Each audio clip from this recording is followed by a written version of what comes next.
The Democrats have really done more to destabilize the American economy and to help the big banks on Wall Street than the Republicans have done. I would imagine that the Republicans know a little bit more about finance and markets enough that when someone like Goldman Sachs asks the Congress to change laws as they did in the 90s to do away with position limits on the futures contracts, the Republicans would have said, no way, that's completely inconsistent with any notion of a fair market. But the Democrats, I have a feeling, are just not financially literate enough to say no. And I think that Goldman has very shrewdly positioned themselves with the Democrats, because the Democrats typically, like many NGOs that I've run into, they seem to have a complete inability to comprehend these issues of markets and finance and how it relates to social justice. So under the Democrats, we also saw the repeal of Glass-Steagall. Glass-Steagall said there's an inherent conflict of interest between the commercial banking side, which is the lending side, and the investment banking side, which is taking an ownership position. And we have to end this conflict of interest by separating these two entities. You can have investment banks and you can have commercial banks, but they have to be separate. Do you think that the repeal of Glass-Steagall was a tragic mistake? No, I don't think so.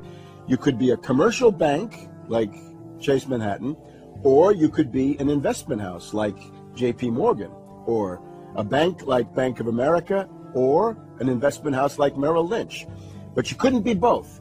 And as the 90s went on, the screaming hyenas of Wall Street were demanding that this prohibition, this regulation, be abolished.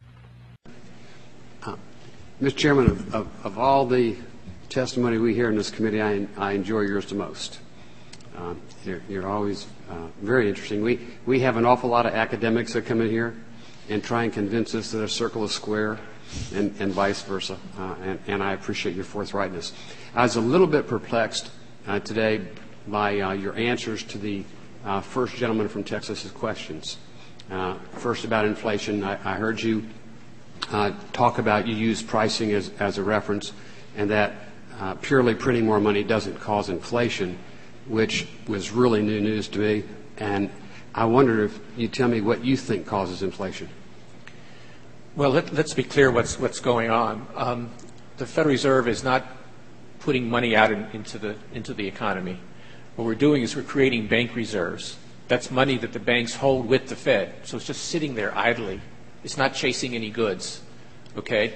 So as long as those bank reserves are sitting idly, broader measures of money that measure the circulation of money. But it won't sit there idly forever. The right, purpose exactly. of it is not to sit there idly forever. And, right. And while there may be a time lapse, certainly, unless that money gets sucked back in and out of circulation, it's going to cause inflation. There's no denying it. If it's not sucked back in, but as I was describing, we have ways of sucking it back in. How? Well, one way to do it is by raising the interest rate we pay on those reserves, which induces banks to keep the money with us instead of lending it out or circulating it through the economy. Another way to do it is through various open market operations that we can do that essentially pull those reserves out and bring them back into the Fed.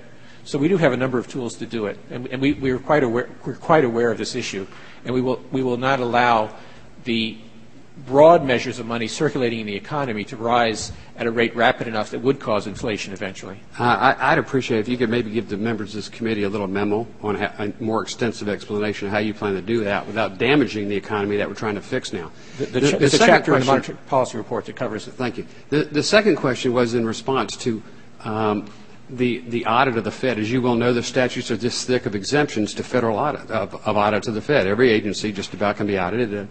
I think I heard the gentleman from Texas say once a citizen can find out more about the operations of the CIA than it can the Fed. And I don't know that I'm denying that, or that you would really want to deny that. But he's talking about, a post facto audit, not interfering with daily decision making, much like we do with many confidentiality exemptions, where you say no, what they do now, they negotiate this contract is secret, but when the contract is over, it should be opened up to public scrutiny. And I think really the public does have a right to know historically how we determined the monetary policy of this country, for better or for worse. I mean, don't expect it to be 100% on target all the time, but I think it's a matter of transparency. I think it's a matter of accountability, and like your thoughts on that. Well, first of all, on things outside of monetary policy, we're open and very willing to work with you The GAO right now is doing an audit of our annual financial statement, is doing an audit of our information security controls, is doing an audit of our assistance to AIG, and many other things.